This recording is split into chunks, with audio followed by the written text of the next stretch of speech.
Hey y'all, welcome back to my channel.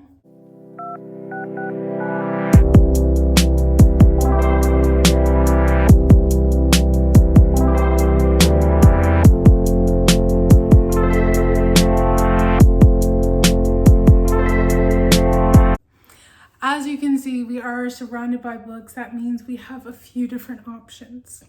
Today, that option is book recommendation. So I have a few books that we're going to recommend. You might not be able to tell from this, but there is a theme.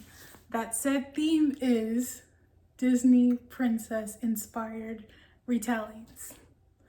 This is a Little Mermaid one. These two are Jasmine, and this one is Rapunzel. I've shown some Disney princess inspired retellings on my channel before, and then I've just shown some kind of inspired retellings, whether that was Greek mythology or so forth. But today we're dedicating it to the princess stories. And I've read a few, but these are just the ones that I plan on showing today, and also that I have physical copies of. And for all of these books, they are a part of a series. You don't have to, for some of these, you don't have to read them in order. You could just read that book as a standalone. Some are interconnected standalones where you get the best experience if you read them in order. Some of them are just standalones, but they're in this series that they're all princess retellings. So yes, that's what we're gonna do. I think we're going to start with Kiss the Girl by Zoraida Córdova. This is going to be our first book. This is book 3 in a series. It is a standalone series. All the books in the series are a different princess inspired retelling, but they're all written by different authors, so you don't have to read them in any particular order. It's not going to affect the story. I have read this one, the Mulan one, and the Beauty and the Beast one. I have talked about that one on my channel before. The Mulan and the Beauty and the Beast one are some of my absolute favorites. I don't own a physical copy of the Mulan one yet. But you also have the Little Mermaid, and there is also a Cinderella story and a Rapunzel one. I have not read those two yet, but I do own them and I plan to. I love every book in this series. They're all so cute. They have different nods to the Disney princess animated movies, and then they also have their own twist to them. I was gonna see if they had pictures of some of the other books in the series. I don't think so. Yeah, there's no other pictures, but I'll put a link to the video where I talked about the Beauty and the Beast one. Okay. Follow your dreams, fall in love, find your voice. Ariel Del Mar is one of the most famous singers in the world. She and her sisters, together, known as a band Siren 7, have been a pop culture phenomenon since they were kids. On stage wearing her iconic red wig and sequin costumes, staring out at the sea of fans is where she shines. Anyone would think she's the girl who has everything, but lately she wants more. Against the wishes of her father, the head of the Atlantica Records, Ariel sneaks off as an anonymous merch girl on the summer tour of an up-and-coming band, fronted by dreamy lead singer Eric Reyes. Without her wig and stage makeup, she is unrecognizable even to herself, free to finally be a part of the real world on her own terms. For the first time in her life, she can check off all the normal girl things she's always wanted to try, like doing laundry, making new friends, and walking down the street without anybody calling her name. On tour with the band, she remembers what she always loved about music, but as she and Eric start to fall for each other, it's only a matter of time before the truth comes bubbling to the surface. Part of the acclaimed and best-selling Meant to Be collection, award-winning author Zoraida Córdova reimagines a beloved fish-out-of-water story as a modern fairy tale for anyone who has longed to be heard. So if you can tell some of the nods to the animated movie. But yeah, so Ariel is in this pop group with her sisters. When they started it, it was all happy, it was good, but as she's gotten older, she realizes she wants to do some things as a normal person outside of what it's like to be famous, and she doesn't have the opportunity to do so as a famous person. Also, the label and her dad, very, very strict. Some of her sisters kind of see where she's coming from, and others are like, you know, we have a good life, it's been good, it's been great, we're making these memories together. So, you know, as in the animated movie, a little argument, words were said, Ariel disappears. And because when she performs with the wig and stuff, no one has really seen what she looks like outside of the red hair and everything. This is like, you know, the vibe. But, you know, she looks like a regular person. So she uses that to her advantage. As she steps away from the music and the popularity, the fame, her father, she is like, I'm going to be a normal person. Finds out Eric and his band, they're about to go on tour. She's like, let me hop onto this. Because one, she does love music. It's just she kind of fell out of love as the fame and rules and stuff happened as her and her sisters became more popular. There is also some beef with her father. I actually hate her father. In this book, he is so unlikable. But Ariel essentially gets cut off. So while she's working on the tour with Eric's band, she's making money. And now she's having kind of the real world problems of trying to figure out how to budget, what's more important, what's not. And she's never really had to do that before because one, you know, she was in the band with her sisters. Her father is, you know, like head honcho of the label. They've always had a great substantial amount of money coming in. That's never been a concern of hers. That's now a concern of hers. But at the same time, she's loving it because this is her first time, you know, experiencing the world as a normal person. And Eric is trying to, you know, come up in the music industry with his band. They sing, they play. This is something that they love. And as this is going on, him and Ariel have a few interactions. And they start to realize they have some things in common. Of course, like the love for music, the discovery of music. And while Ariel is on tour with Eric and his band, she kind of rediscovers her love for music. As it mentioned, she's riding on the tour bus. That brings back early memories of when her and her sister were first coming up in the world. They weren't insanely famous pop star singers. And that was what she loved about music. She's going back into, you know, kind of writing, singing a little bit, bringing back her love. And of course, Eric is loving this side of her because she doesn't make it known when she first comes on as a merch manager, you know, her history with music and stuff like that. So they start to have moments together, like singing, writing music. And I think that's when he kind of starts to fall for her. And Ariel, of course, loves that Eric is falling for her as herself and not as the famous Ariel member of the Seven Sisters. And she enjoys that, but then it's in the back of her mind knowing that at some point she is going to have to tell him who she actually is, why she ended up on this tour bus, all that drama back there. So that's a little bit looming on her, but at the same time, she's trying to live in the moment. So there we have it. It was pretty cute and a quick read. Really enjoyed it. It does have a happy ending.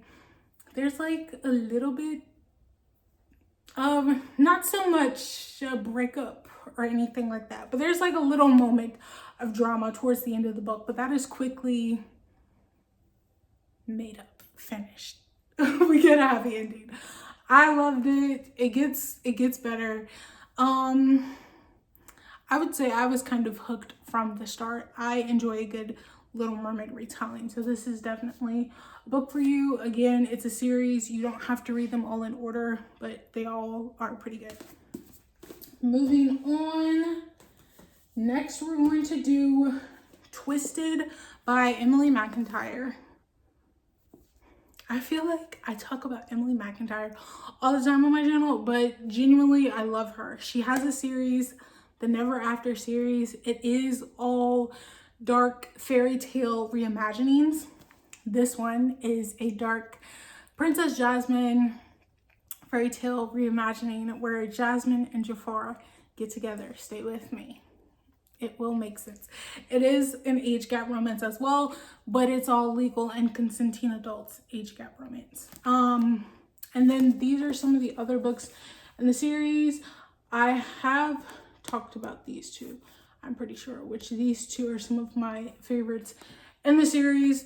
You do not have to read these in order. They are interconnected standalones written by the same author, but they have no connection to each other whatsoever. It's just the fact that they're all dark fairy tale reimaginings. I have read all 6 books in the series. I really enjoyed them. Of course, I have some favorites, but they're all tea. I love Emily. She's his diamond in the rough. He's her worst nightmare. Yasmin Karam, daughter to one of the richest men in the world, has never known strife. So when her beloved father falls ill, she's determined to make his final days his happiest, his last wish, to see her married to a man of his choosing, except Yasmin's heart already belongs to someone else, a servant, a man her father would never consider worthy. Stuck between a rock and a hard place, Yasmin strikes a desperate deal with her father's right-hand man, Julian, not realizing he has his own twisted agenda.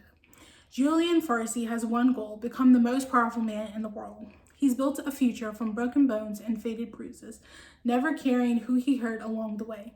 But when his mentor falls ill, he finds himself on the verge of losing everything, and he'll stop at nothing to inherit what is rightfully his, even if it means forcing a woman he can't stand into marriage. Yasmin is a brat who speaks out of turn, and he's the villain of her story. But he decides she'll be his, no matter what it takes to convince her. Of course, if you couldn't tell, the servant that Yasmin likes is essentially Aladdin's character. You will quickly want Yasmin to be with Julian. Just stay with me. Because honestly, in the book, Yasmin's father is not the same in the movie. Where if you've watched the movie Aladdin, Jasmine's father is a little bit more willing and understanding for Jasmine to find love outside of a prince after everything goes down. That's not really the case in this book. Yasmin's father does want her to marry someone influential, very wealthy, that would help further their name even when he's gone, so he can make sure that Yasmin is taken care of. He's really not trying to hear any names outside of that. So obviously her servant boy is not going to make the cut.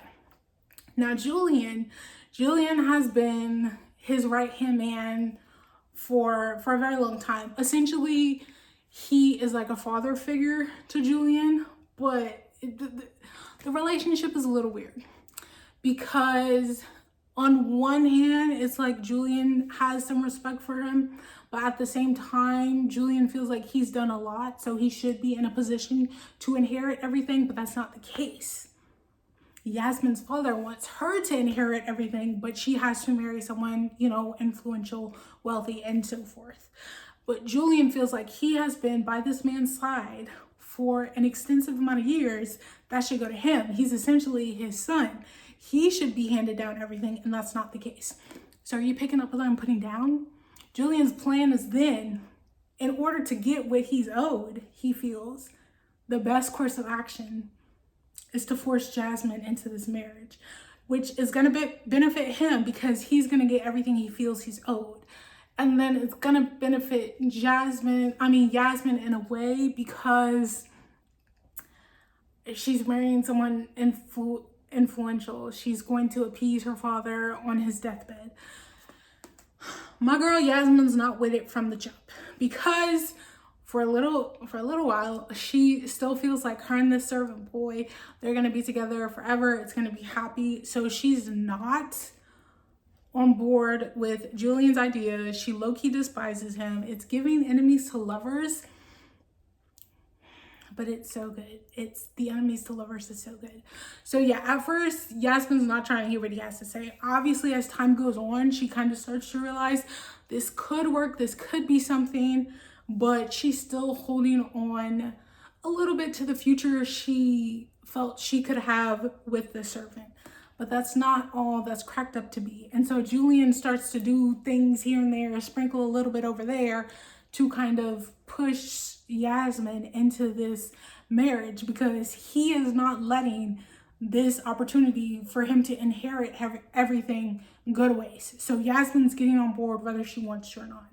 That's essentially Julian's point of view on this thing. So that's why we have enemies to lovers.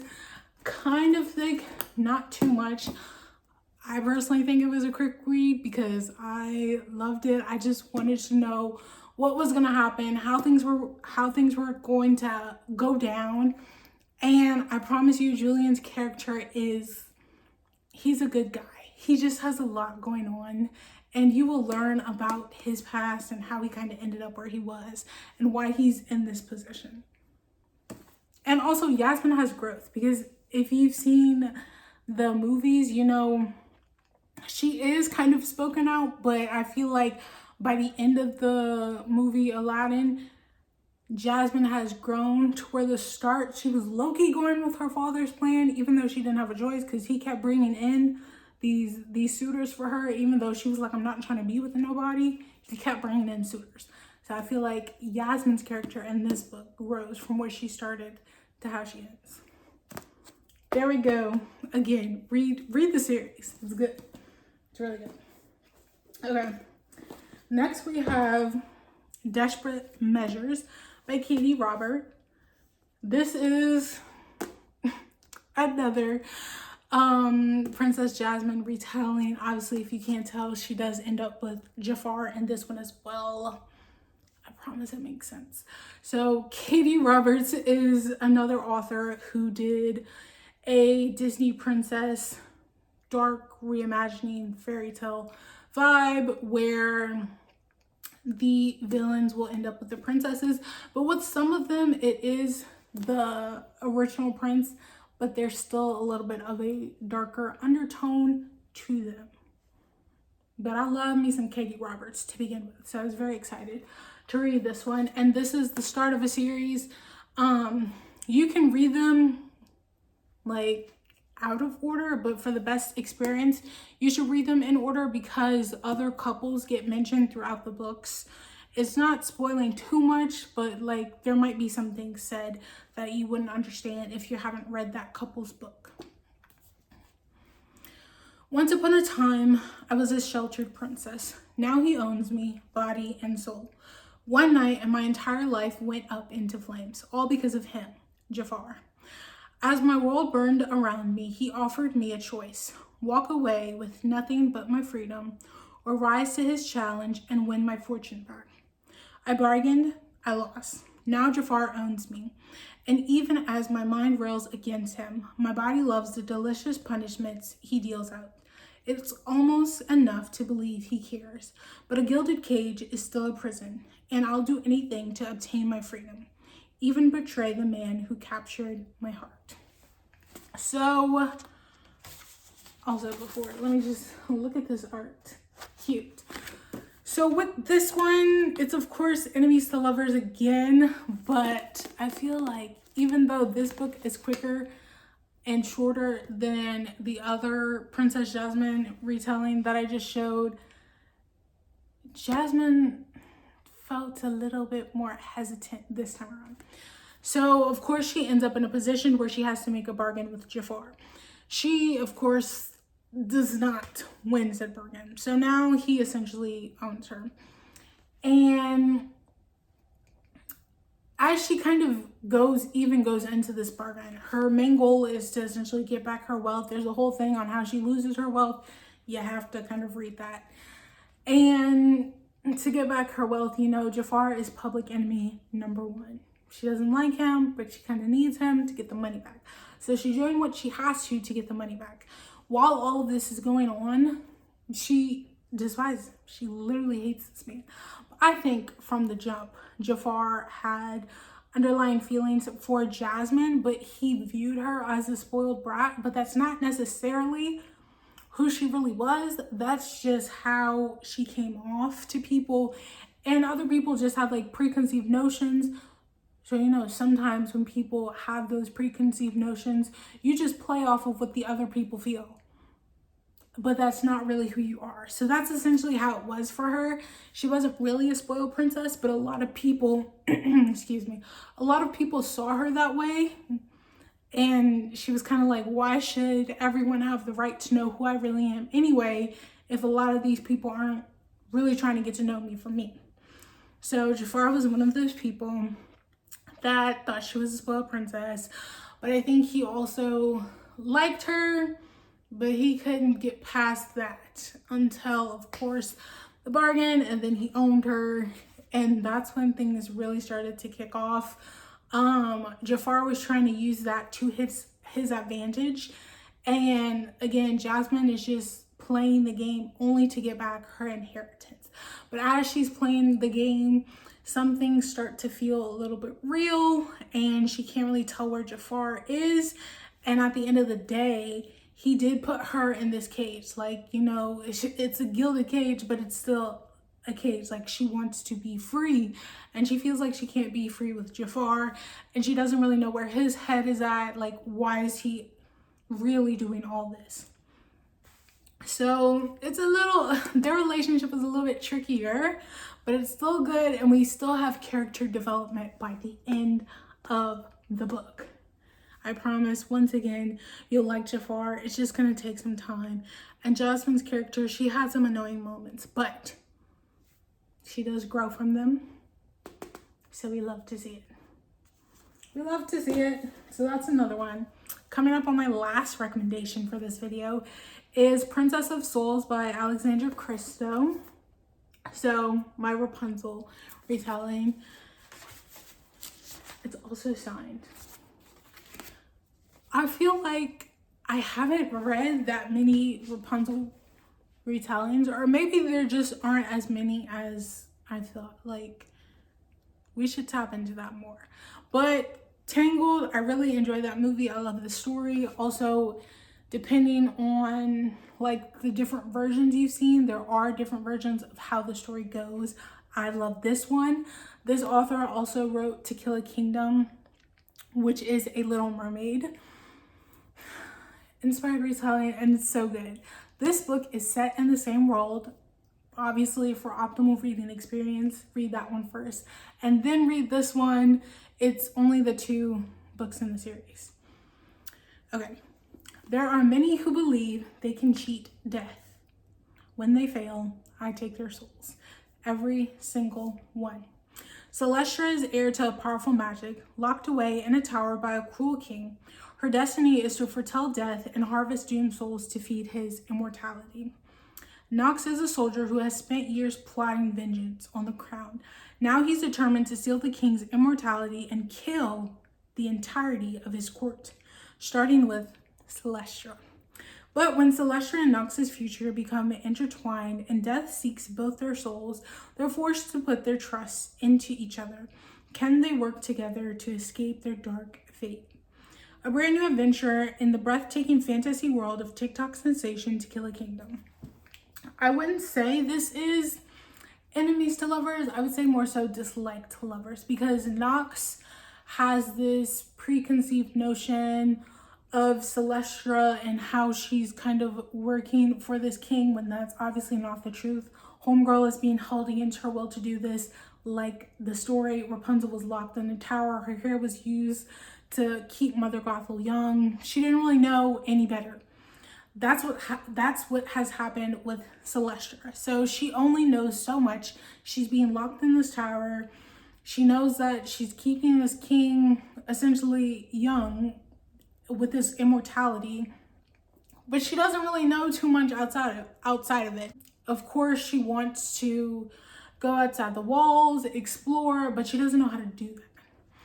Nox is coming like full steam ahead. He has this mission, he's gonna execute it and so forth. But then kind of their first meeting, it's kind of similar to the movie, to where it was going for like safety and then stumbled upon each other, and it's like, who are you? Why are you here? Da, da, da. Nox and Celestra kind of get into like a mutually beneficial agreement where they're going to help one another. I do think Nox was a little on edge at the start because, you know, Celestra, she's collecting souls, but she doesn't really know too much about why she does that, why the king, you know, needs that, outside of he needs it for immortality, obviously, but like, why else? Like, why can't he just wither away? What is the reason? And Nox, in a way, like, doesn't believe she knows nothing. Of course, in the movie as well, when Finn met Rapunzel, he was kind of aghast that all she really wanted to do was like go outside and see the floating lanterns and stuff like that. And, you know, he enters the bargain like, yeah, sure, but he was still gonna jip her in the end. Nox kind of was like, I don't understand how you don't have this type of information. And Celestra's like, I really don't know what you want to hear from me. Like, this is it. So they're now entered in this mutually beneficial agreement. Of course, the king is upset once he finds Celestra gone, and that becomes a hunt. But at the same time, Nox and Celestra are on a bit of a hunt to kind of uncover some secrets, discover the truth. And Nox still has those harboring feelings of wanting to take down the court, but it gets a little bit conflicted because he starts to like Celestra, and it's like, does he want to sacrifice his mission for feelings? But at the same time, can he still complete his missions and be the Celestra? So it was a cute, drama-filled book. Again, I was really excited to read this one based on reading To Kill a Kingdom. Really enjoy that one, and the same can be said for this book. It was so good. Again, I feel like there aren't enough Rapunzel inspired retellings. Like, let's dive into that. That's good stuff. That's gold. I really enjoyed this book. Not super thick, but I feel like the story grabs you pretty quickly to where you just want to keep reading it, and then before you know it, the book is finished. Okay, those are my 4 books, my Disney princess inspired retellings. I enjoyed them, loved them. Check them out. Check out the series. If you have some Disney inspired retelling, please drop them in the comments below. I may or may not have read them, but I do love a good Disney inspired retelling, so put me on. Not sure when y'all are gonna see me next and what I'll be doing, but I'll see y'all when I see you.